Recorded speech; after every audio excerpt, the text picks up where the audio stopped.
So today we have with us Elainie Lillios, who is acclaimed as one of the contemporary masters of the medium by MIT Press's Computer Music Journal.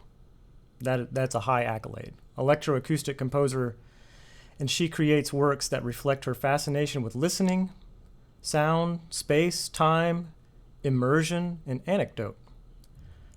Her compositions include stereo, multi-channel, and ambisonic fixed media works, instruments with live interactive electronics, collaborative experimental audio visual animations, and installations. She has won numerous awards, and her music is played all over the place.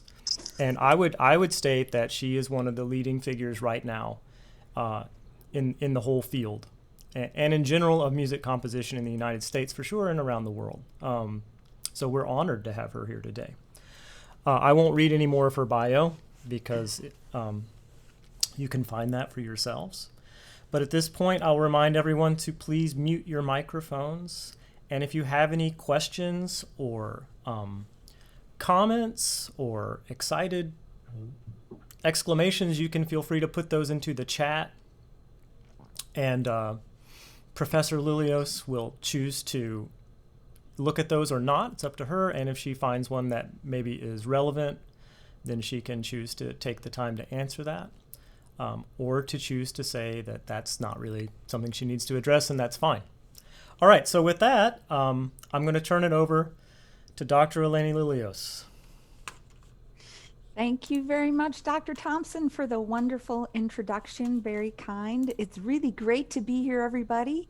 And I am very happy to talk with you a little bit today about my music and my life as a creative individual.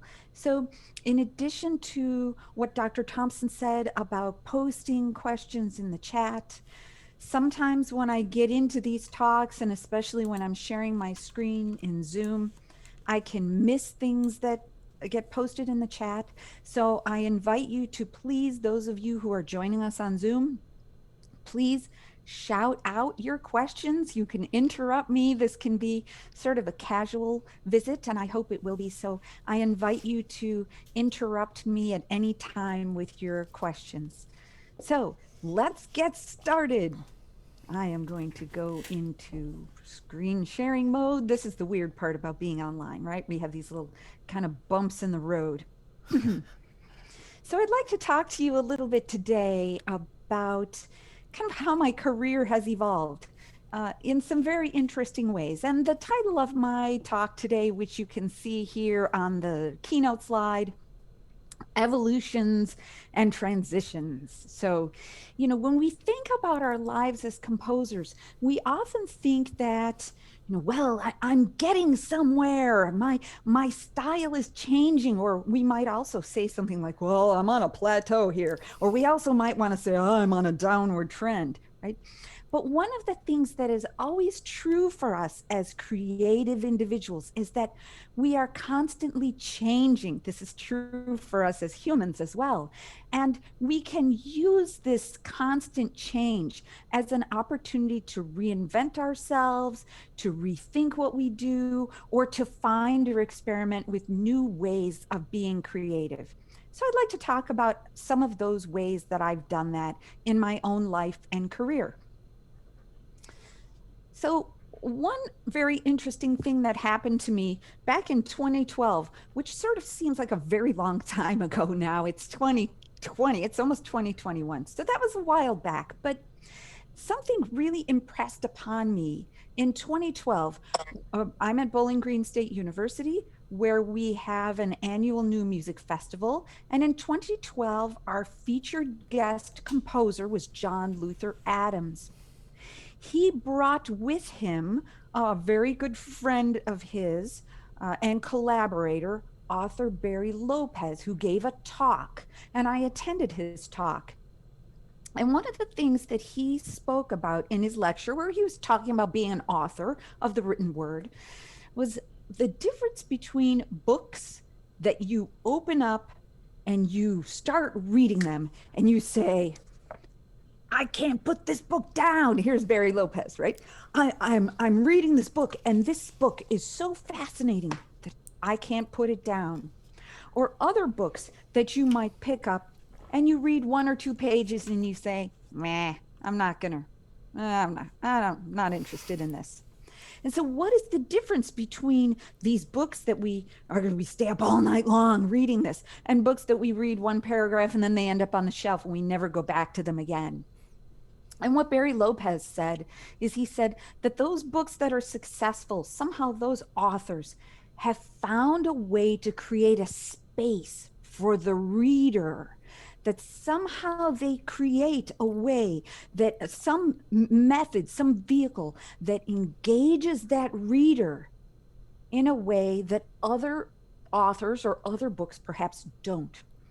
And so I'm sitting here listening to Barry Lopez, and I started simply substituting in every time he said author, I said composer. And every time he said reader, I inserted listener. And I found that the things that Barry Lopez had to say about being an author were very true for us, or for me at least, as a composer. That, you know, what can make my work successful? Well, maybe I need to create a space for my listener. I need to find a way to engage my listener. I need to find a way to craft music that somehow people can identify with. Does that mean I'm going to write simple music? Not necessarily. Maybe it means that there is some element in my musical material that can reach somebody who is an electroacoustic expert, who really knows how to listen and really knows how to listen to complex things. But then maybe at the same time, there's also something in the music that could engage someone who has never heard electroacoustic music before. So how can you do those 2 things at the same time? And I've thought a lot about that over the years as I have continued forward with my composing. So one of the things that really is very important to me as a composer, this idea of how do I create a space for my listener, is to simply listen. And I'm going to listen in all parts of this process. I'm listening during the imaginative process, during the fantasy of thinking about a work, during which time I often take naps. I'm also going to listen while I'm doing all of my abstract drawings, or while I'm developing my compositional systems, whatever those are.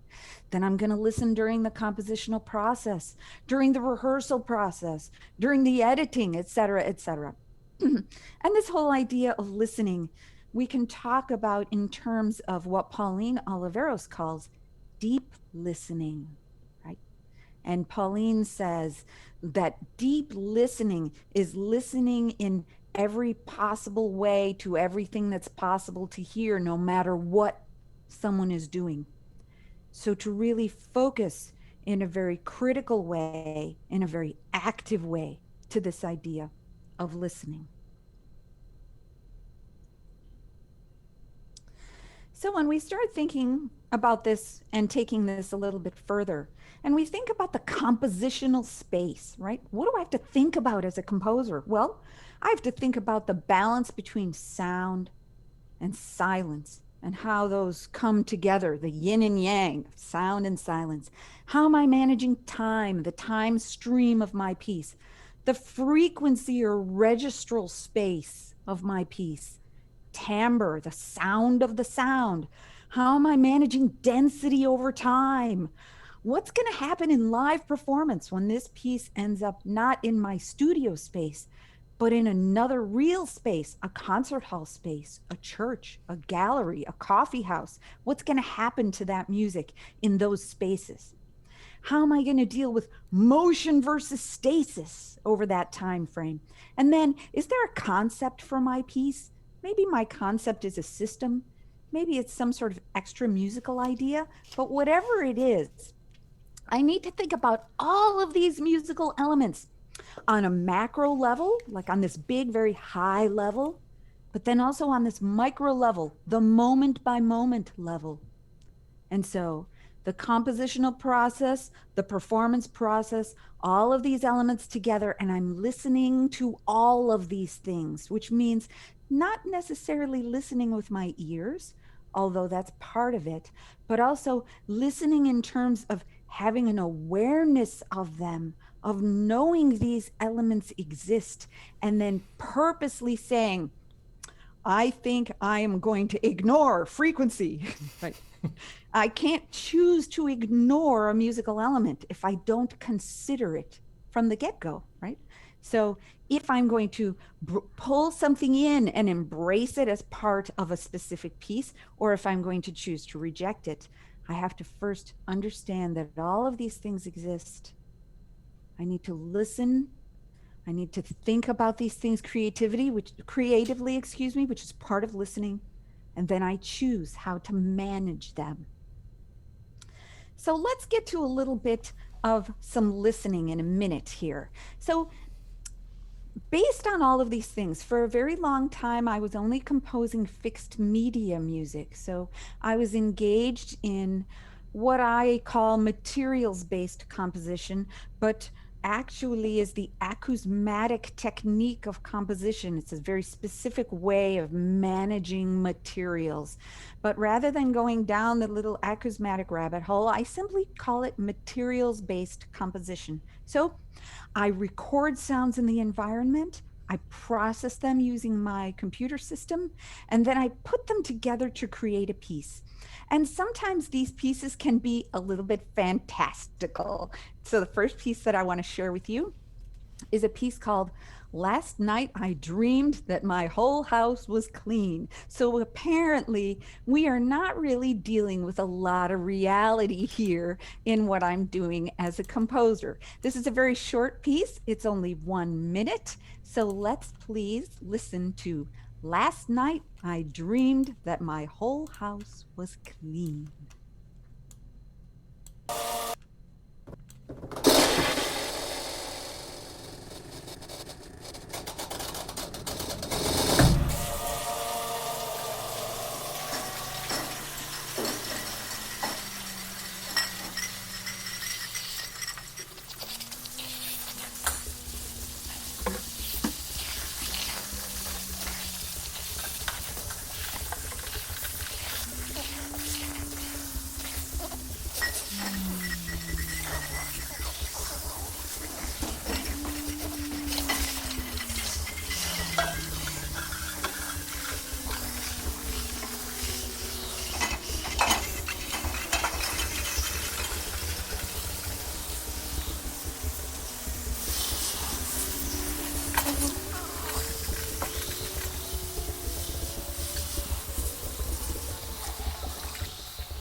Unmute, mute, unmute. Okay, and we're back.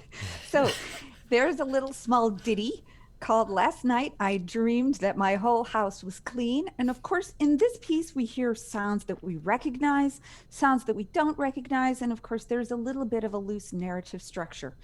I'm gonna let Dr. Thompson continue to share his screen because I think we'll just move on because the next slide actually on my presentation talks about discovering sounds where we're going to again engage in some listening. So I'm gonna let Dr. Thompson come back and reshare his screen. And I'm just going to kind of talk a little bit and then he's going to play some examples for us, which is super awesome. So one of the things people ask me oftentimes when they listen to my music, how do you come up with these sounds? And in a certain way, I can't answer that question, but in a certain way, I can. So in my capacity to do so, I want to share with you a little bit about how I create sounds and how I develop them, then put them together into a piece. So one thing that I do as I'm discovering sounds is I'm, again, constantly listening to the environment around me and imagining either encountering sounds like somebody's creaky dishwasher door, or imagining what different types of things are going to sound like. And so what I'd like to do now is play for you a little example. Maybe we won't listen to the whole example, we'll see. But this track number 2 is an example of an original sound that I recorded. This is unprocessed. Here it is.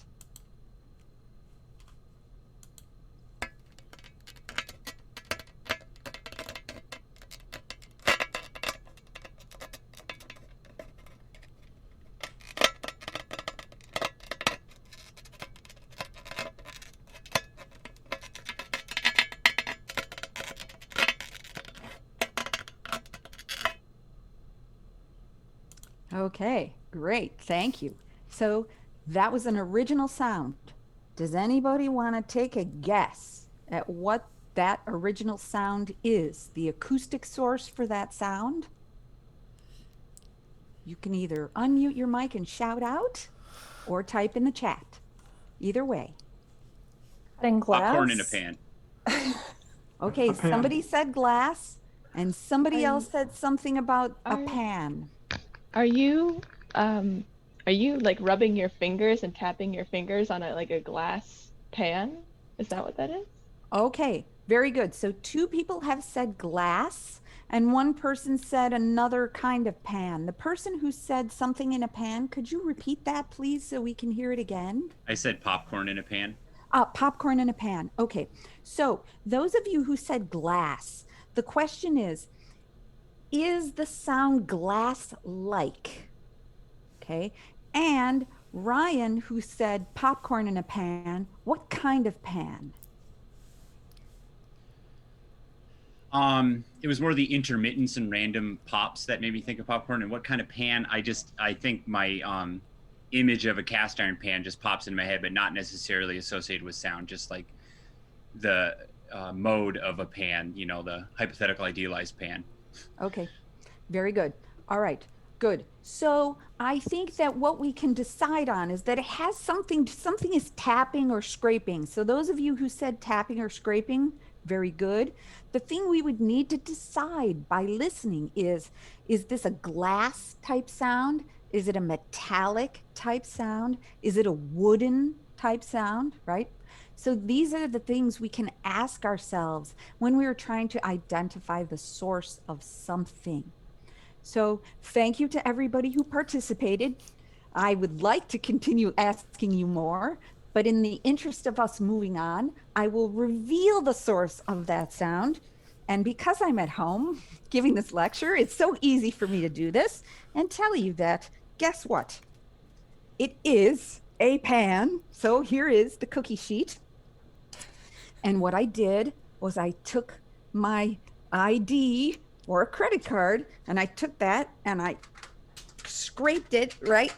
If you press this hard enough against a pan and you create that sort of really over pressure, so it's like overbowing a violin. I'm over scraping a cookie sheet. And so, who comes up with this kind of stuff? Well, I did.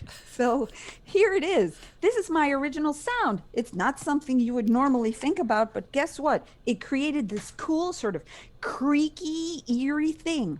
So then what happens next? What happens next is I start to process it. So here is that original sound with added reverb. Track 3, yes, please.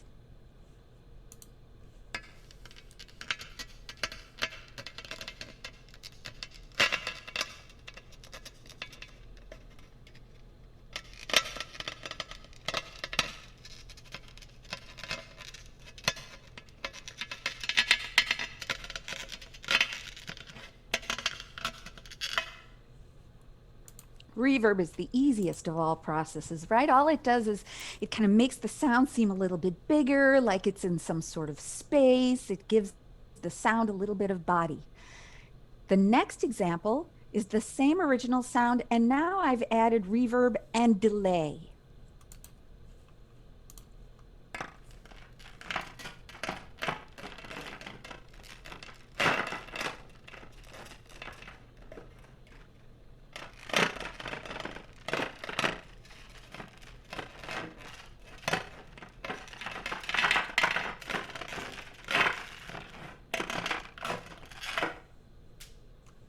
So now, again, the sound is becoming bigger. Let's listen to the next one, which is reverb, delay, panning, equalization, and the GRM shuffler.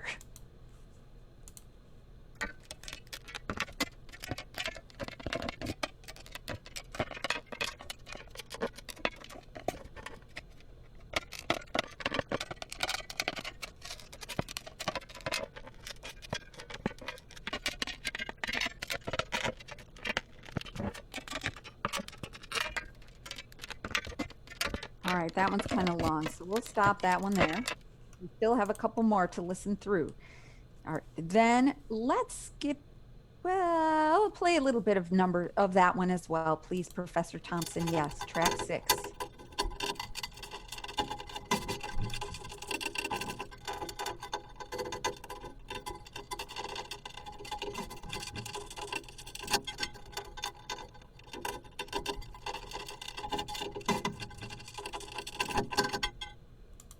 And then finally, the very last one of this particular group.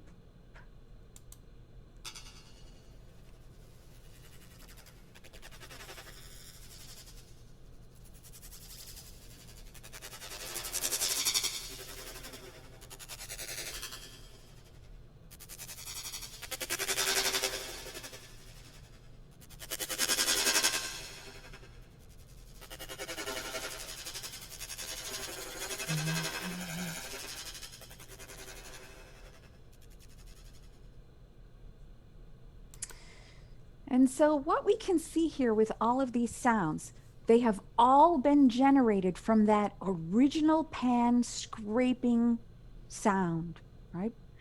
But each one then expands on or enhances some different characteristic of that sound. And so what I call this process the process of making sound families, making families of sounds. We take this original sound, which is the parent sound, and I make one version, which is like one child, and then I make another one that's another child, and another one, and then you start making children of children and children of the children of the children, and then there's the crazy uncle, right?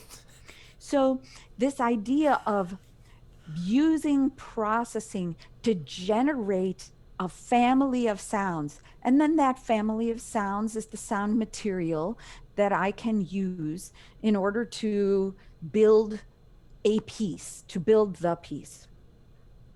So I think we'll stay here again, and I'll skip the next slide so we can get to some more listening. So the next slide talks a little bit about inspiration and where we might get inspiration from for our pieces. So everyone is inspired in different ways. I'm oftentimes inspired by the environment, but later I'm going to talk a little bit how I'm inspired by other people's work. And of course, I was also inspired by Barry Lopez and Pauline Oliveros and many other composers whose work I admire. So when we think about this idea of inspiration, inspiration can help take us on some sort of sonic journeys. So now I would like to share with you one movement of a piece of mine called Backroads. And this piece is an example of how sometimes what we want to do with a piece, like our idea for the piece, and what ends up happening in a piece maybe aren't always kind of the same thing. So I was asked to compose this piece for a festival, and I had this idea. I was going to make this big political statement about highways and how, you know, we use them, but that they're terrible because they just, you know, you drive fast because we're always trying to get somewhere, and forget it. So this was my idea for the piece. Then I started building the piece, and the piece went in a very different direction, and it didn't end up being a political statement at all. It ended up kind of being an exploration of what happens when you don't take the highway, and what happens when you take maybe the road less traveled, as it were. So this particular piece called Tree Tunnel. And I think hopefully you can all see the little graphic that I have there in SoundCloud.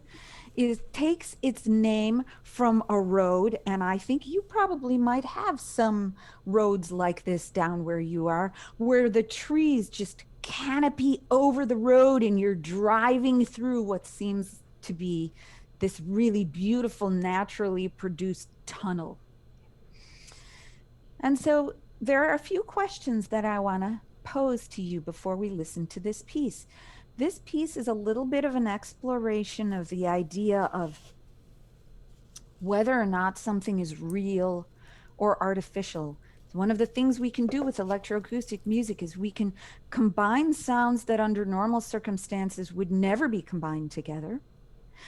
We can also create something that sounds like a sound but isn't really the real thing. Or we can present the real thing, and that real thing itself could have some sort of anecdotal connotations. It can be representational. There are many different ways that I can use sound to control a narrative or to express some sort of metaphor. So, are you in the car, or are you watching the car go by? Are you in the car and you're driving and you're paying attention to your driving? Are you in the car driving and you're daydreaming about something else? Are you awake? Are you sleeping? Is the car really there at all? Is the wind real? Are the birds real? What part of this is real and what is fantasy? And how, through the listening process, could you perhaps place yourself in all of these different circumstances as an observer, as somebody who is involved, as somebody who's fantasizing, somebody who's dreaming in their sleep, or something that's really, really happening. So this is just about 3.5 minutes. So let's please listen to Tree Tunnel, which is one movement from Backroads.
So there is a little bit of Backroads,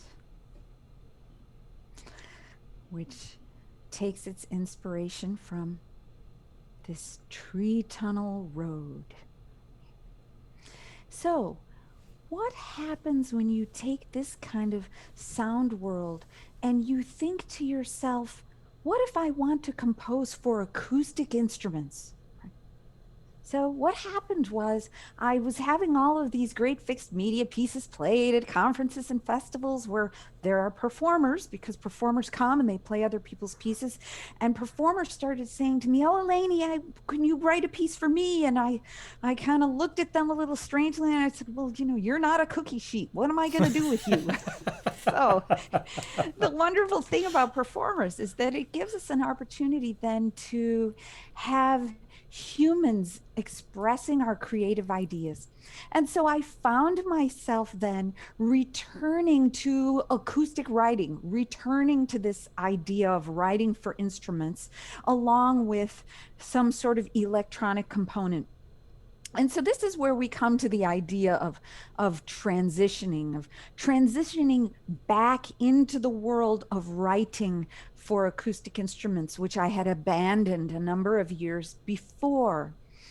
And so what's different for me about composing instrumental music versus the fixed media music you've heard before? With the fixed media music that you've heard, everything that I do, the way that I compose, the types of materials I record, it's all just about the sounds that I collect. And then I put them together in various ways. When I compose acoustic music or music for instruments with electronics, I need a little something extra. I need a little extra musical inspiration. And I have found that oftentimes in the work of poet Wally Swist, who lives in Amherst, Massachusetts. I've been collaborating with Wally for many years now, and his haiku and long form poetry has inspired many of my instrument and live electronics works. I'm attracted to Wally's work in its use, its beautiful, evocative use of nature, the way that the text itself to me seems to have sounds embedded into it, musical sound in the texts that he writes. So I'd like to share with you now one of my pieces that's called Among Fireflies. It's a piece from 2010, and it is a piece for alto, flute, and live electronics. So for those of you who have never heard anything like this kind of thing before, I want to tell you a little bit about what's happening in this piece so you have an idea of what's going on before we listen to it. So in this particular piece, Among Fireflies, the alto flute player is performing, and you will see that in the video. And I have written a computer program that processes that flute in real time. And so much of the sound that you hear, the electronic part of the piece, is being produced by the flutist through these live electronics. There are also some sound files that you will hear that are being played along, because sometimes I needed some foundational material, some like low drones. There's some crickets, those things I could not generate with the flute. So there are some extra sound files, but for the most part, what you're going to hear is a lot of live processing of this flute. Among Fireflies is inspired, as I mentioned, a haiku by Wally Swist. Here's the first page of the score, and the haiku reads, "Dense with fireflies, the field flickers through the fog." So you can see that in this score, there's a lot of non-traditional looking notation. So a lot of extended techniques that the flutist is playing, which allows me to keep living in this world of sound, in this timbral world that I'm so attracted to. Later on in the piece, you will hear that the flutist plays a little bit more traditionally, but there are a lot of extended techniques in this particular piece. So Professor Thompson, if we could go to the YouTube video, please. of Aaron Lesser performing. And if we could scroll forward to maybe 32 seconds or so, that we can get past the extraneous material. Thank you. This is Among Fireflies, Aaron Lesser.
So there is Among Fireflies, a piece that's inspired by poetry of Wally Swist and played by flutist Aaron Lesser.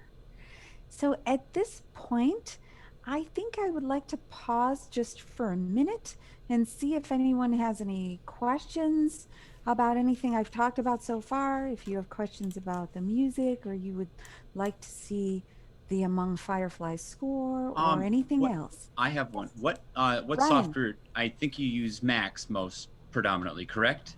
I do for live electronics. Yes, for live electronics, I'm using Max. And so in that last piece, were a lot of those like cues, or were they generated in Max? The synthesis sounds specifically. So the synthesis sounds were generated in Max. Okay. The sound files, of course, I processed separately and I simply trigger in Max, like the crickets and things like that. But the low drone sound, that's just a simple FM synthesis instrument in Max. Okay. Are you using someone else to trigger the cues, or they are triggered by the performer? Yes, the performer is triggering the cues. So we can look at the score if you like, but the score includes a line for the live electronics, and there are cue points that show the flutist where to depress. I have a USB pedal that we use, and so let me open up the score here for a quick moment, and then I will share my screen again. Let me come out of this and into this. And so here is the score. This is page 1 of the score.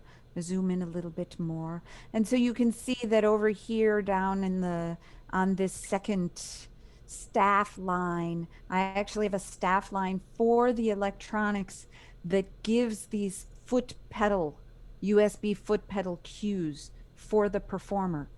Certainly a technician could cue the piece, and I have sometimes cued it for if performers don't feel comfortable to make the triggers themselves. But if they do, they can be completely self-sufficient through the performance of this piece. Oh, okay. I have another question.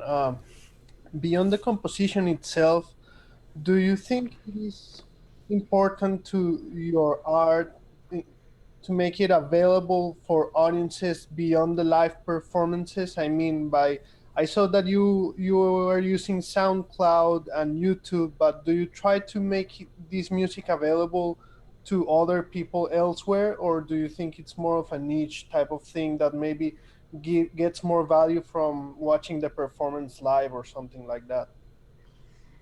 I think that the music with instruments and electronics that I have, certainly I think sounds better live, because you have that physicality of the performer being present and the energy that they are bringing into that live experience. I think is very important to my music. The fixed media pieces, I think, could be, you can listen on headphones. Certainly if you have good headphones, it's better. But that you could probably listen to anywhere. But, you know, I think the bigger part of your question is, you know, who is the audience for this type of music? And I think the audiences for this type of music are certainly very small. And I accept that as part of the choices that I make as a composer. I'm not 100% sure whether or not I've answered your question. Yes. I was also on top of that wanting to know if it was in your interest as a composer to make this music like fully available online, like to have a Spotify channel or account or something like that. Well, I do have the SoundCloud page where I'm able to have some of my pieces available, but some of my pieces are published, and so I'm a little bit limited in my ability to have them produced online publicly. Professor Thompson mentioned in the chat that I have a CD of many of my fixed media pieces that is out and is released by Empreinte Digitale and is available on electrocd.com, where you can stream excerpts. You can also subscribe to their entire catalog and listen to all the works that are part of this catalog. But I try to make as many things available as possible. So many performers will video their performances and put them on YouTube. I think you could find maybe 6 or 7 different versions of Among Fireflies on YouTube, played by different people, and I welcome that. But for some of my music, there is a little bit of a limitation. But when not, I have SoundCloud, and my scores are available on the website. My max patches are free for download, and then there's YouTube. Okay, thank you very much. Yes, thank you. And sorry, so I want to go back to my question a little bit. Those numbers are the parts where the different electronics are triggered, right? Yes. Okay, and if the performer choose not to trigger them itself, how is that other person is know where to he or she has to follow the score, or has a yes a timer? Yes. So right. No. So what happens if the performer says, I don't feel comfortable doing these triggers myself? So then the technician or whoever is going to trigger the electronics simply has a score in front of them, which is exactly this same score that I'm projecting right now. And that person follows the flutist. So if you are the flutist, I am going to follow you through the piece, and then it is as simple as just simply space bar. Yeah. Space bar. Space bar will progress through the electronics, and it's like I've created scenes, like sonic live processing scenes. And that's how this piece works. Okay, yeah.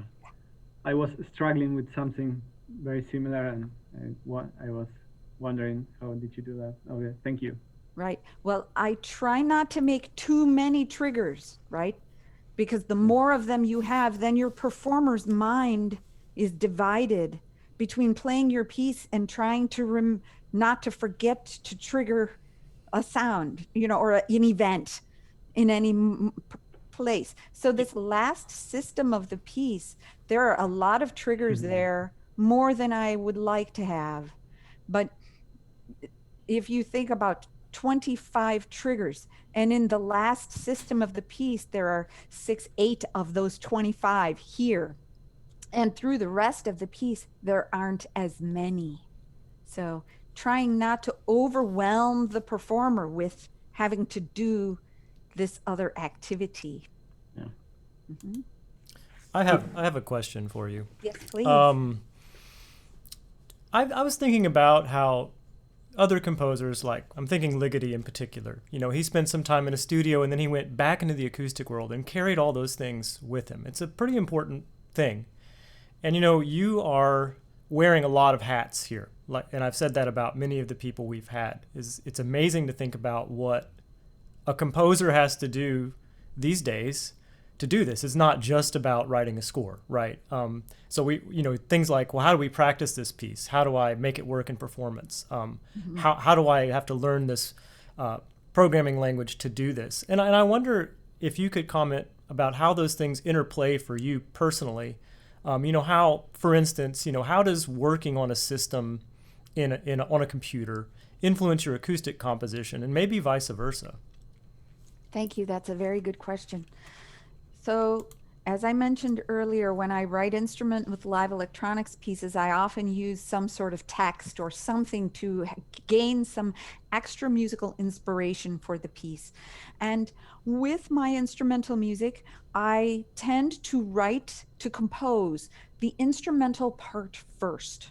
And I think about how that sound is going to function in my music, because when I write for instrumentalists, I really want the piece to be about that performer, about the idea of the performance, the virtuosity, the physicality of that human person. So then I have created a signal processing toolbox using Max that I use as my composition toolbox. So basically, I don't mean to be redundant, right? And we can't edit this out because it's live. So there I am, redundant. It's a toolbox. Yeah. But so I've built a toolbox that has a number of different signal processing algorithms in it that are coded in Max. And I use it in a very similar way to the way that I might process sound in a DAW.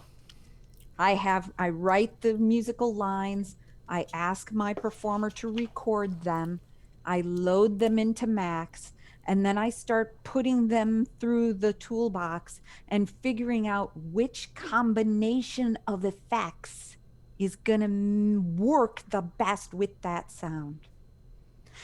Once I figure that out, I then can use sort of part of the infrastructure of that toolbox as the back-end engine for the actual performance patch. And then I simply set up the cue points and using whatever. Some of them use pitch tracking, some of them just use straight microphone input with a combination of effects. And then always there is this sort of stepping through these different cues. I'm not sure if that answered your question, Professor Thompson. Well, partially. I think it does. I mean, that says something about your process, and I think that's really fascinating, actually. And I guess what I'm asking is that, first you played us fixed media work, and I think that probably that was your meat and potatoes for a while. Mm-hmm. And then I guess I'm wondering, do you see that you, if you had never done a fixed media work, I'm sure you would still be writing music. But I wonder if the instrumental parts are somehow, I mean, obviously it's you and you've done that, so you can't help but put it in. But I wonder if you directly think about it sometimes. Oh, I think that you've tapped into something very important that I obviously neglected to mention, which is that when I returned to acoustic writing, all of the electroacoustic fixed media music that I had composed for quite a number of years when I wasn't writing any instrumental music, I think all of that really strong focus on timbre was very influential to me as a composer. And I think that I returned to acoustic writing with a different ear for it. One of the reasons I abandoned acoustic writing is because I ran into a wall. I felt I didn't feel like I had anything to say. I felt like I didn't have anything to say that wasn't already said so much better by all the composers who I admired. So I had a crisis, a major crisis, like, oh my gosh, I can't do this. And so, there are many ways to deal with a crisis. One way to deal with a crisis is say, I'm going to overcome this and I'm going to barrel through. And another way to deal with a crisis is to say, I'm going to avoid this. And so I took the path of avoidance, but it wasn't really the path of avoidance. It was the path of saying, I found this other thing that I really love. I love geeking out about all these sounds and making these sounds and creating these sonic journeys, right? But then what happened was the thing that created that crisis started coming back into my reality in the form of performers. And when a performer says, hey, do you want to write a piece for me? Hard to say no to that, right? We want to say yes. Yeah. When someone says, I want to play your music. Yes, please. So that made me, that it offered me an opportunity then to take all that experience, having left acoustic writing behind, knowing what I love about electroacoustic music, and trying to infuse that in then to my instrumental writing, which means lots of extended techniques, dealing with time in a different way. And then of course the live electronics, which makes that instrument seem like a meta instrument, right? I'm making that instrument seem bigger than it is. Thank you. That very much answers my question. That's fascinating to me. And I guess one more, since I can do this, I suppose, is your scores are really beautiful scores. And I think that's, another part of the art. And I'm curious about, I think I know, but I want to ask the question for other people. When you're writing the electronic part in a score, are you doing that in a notation program or do you take it elsewhere? Thank you. Another good question.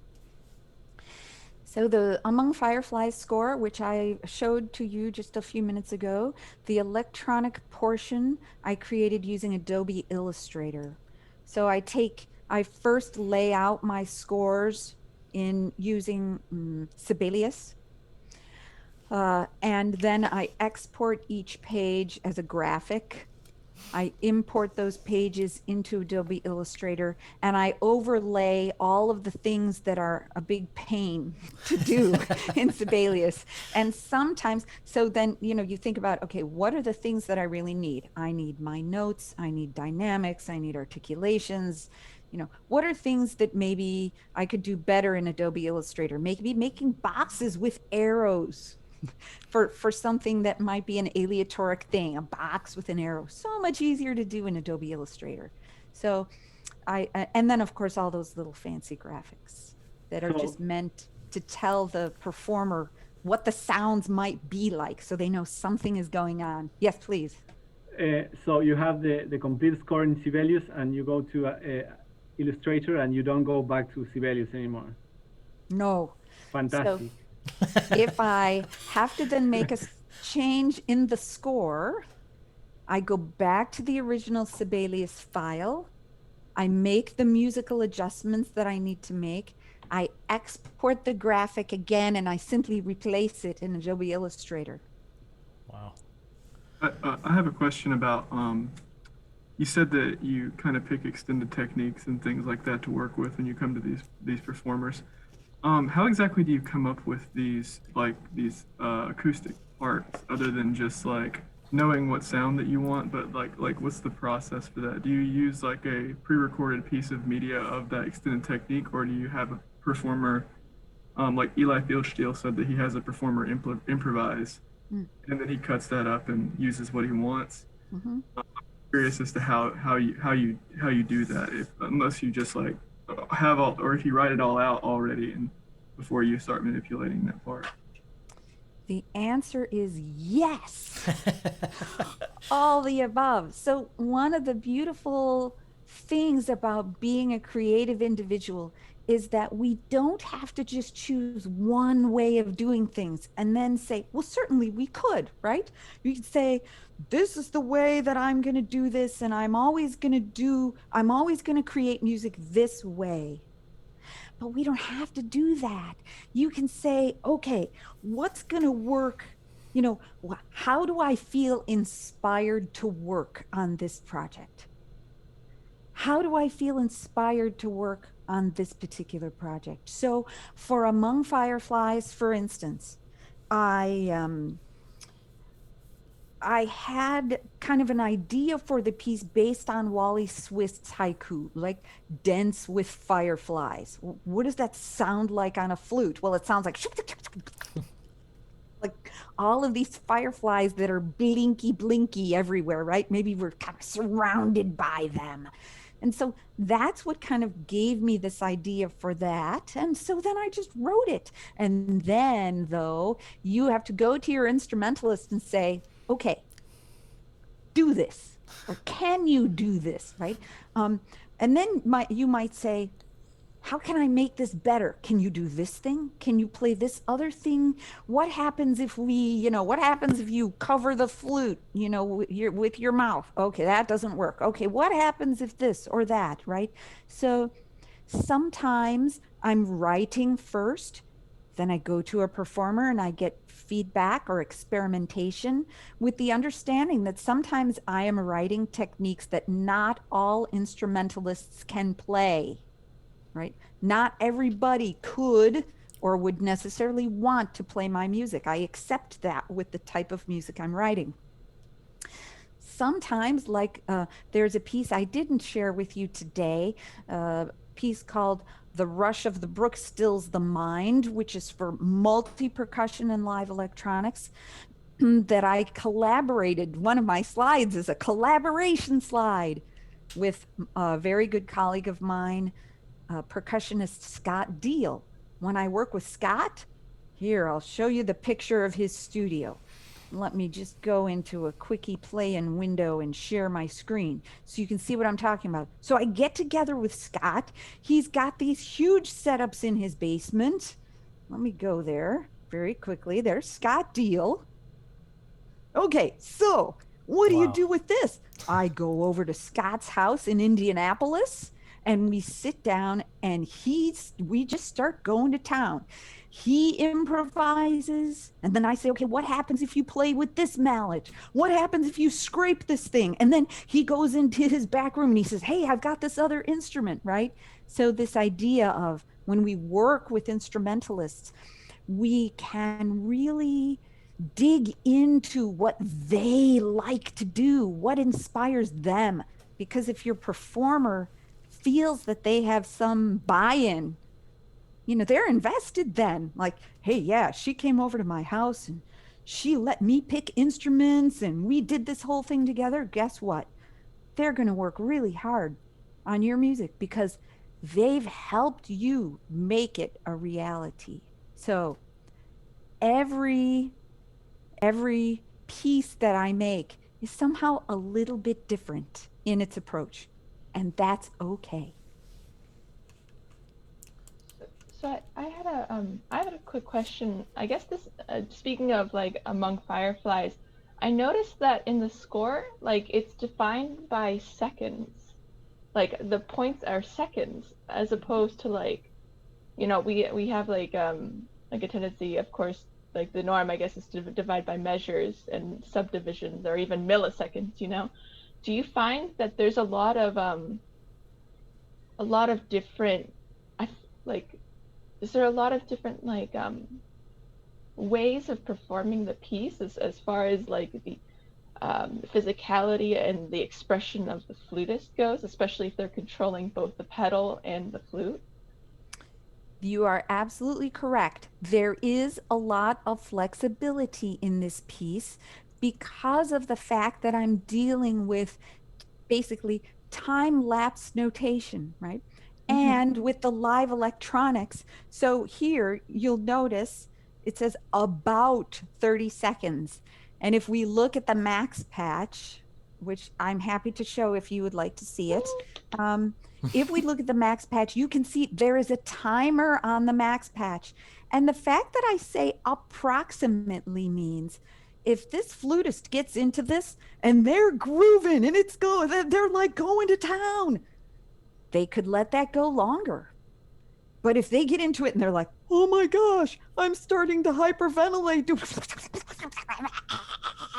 they could move, or they feel like they're just not feeling the love on this opening material, they could move on. And so the beauty of live electronics is that, and with this particular piece, is that there is a lot of flexibility for the performer to control the unfolding within this certain approximate framework that I've provided. This is not true for all my pieces. Some of them are very specifically notated, metrically notated, but this particular piece allows that flutist to have flexibility. This piece has been 6 minutes. It's been 9.5 minutes. It's been 11 minutes. There's an optimal time, right? There's a best time for the duration of this piece. But it can be longer or shorter, at the discretion of the performer. So good observation. I have a question. Yes, please. So with those, going back to your score there, when you're doing the notation for the electronic music, is that another musical like brain you're thinking about? Like, do you get inspiration for how you want to notate that electric part, how you want it to be seen, or is it standardized? Well, no, it's not standardized. It actually changes by piece, and I just create these little abstract graphics. But to be truthful, the last number of pieces that I've composed, now that more and more performers are using iPads for performance, I've gotten rid of the electronic graphics. They're gone. That's And pathetic. I know it's a very sad situation. However, what I find is that now, so what do I want to do? I want to make the piece easy for the performer to access, because the music at the end of the day can be very, very challenging to play. And so I don't want them to now, if you're playing on an iPad and you're triggering the electronics, you have 2 different foot pedals to manage on the floor in addition to playing my piece. So I don't want to create yet again another level of distraction with those electronic graphics. So is it just now? So now it's just. I'm sorry for interrupting you. Not at all, please. So now it's just like certain times you want it to be, like certain times you want the pedal to be pressed. Yep. So I'm even optimizing the score so that on systems where there is no pedal depression, that electronic staff doesn't even appear. All you see is the music. And then on a system where you're going to have to depress that pedal, I bring that line back in again with that pedal trigger number. And so that my scores now look quite different than they did with Among Fireflies. And it has mostly to do with performers using iPads now for performance. Okay, thank you. It's small, they're smaller. Yeah. Yes. Thank you for asking. I mean, there's so many different. Thank you. There's so many different types of things to talk about with this. We haven't approached spatialization. We haven't approached how something like this is archived, and what do we think in 25 years about what will happen, and all sorts of questions that I think we'll have to table until the next time we see Dr. Lillios, because I know she has another meeting to go to. And I'm sure she doesn't want to be too late to that, although we're happy to keep her here as long as she wants. Well, and I know you also have a lot of things to talk about yourselves as a group today, so I also don't want to step on your toes about that. So. Well, so we again are. I'm super delighted to have had you speak to us again. I mean, it's been a while since you've come down here, and it's always amazing to hear your music and what you have to say about it. I learn something new all the time. I'm inspired, and I'm sure everyone else is who's watching. And so with that, I'm going to say thank you one more time, and we all say thank you. And we're going to end this meeting. We really appreciate it, and we hope everybody stays well. I will say that there is a musical program where Dr. Lillios teaches that is extremely high quality, obviously. And so if you have any questions, you might choose to email her about that. Yes, Bowling Green State University, or in the summertime, Splice Institute, where performers or composers can come for a week, workshops, concerts. It's an awesome time. But in the meantime, everybody, thank you so much for having me. It's really been a pleasure to visit with you. Everybody go out and be creative. All right. Thank you. Thank you. Thank you, everybody. Okay, I'm going to end the meeting. Goodbye, everybody. Bye. Bye.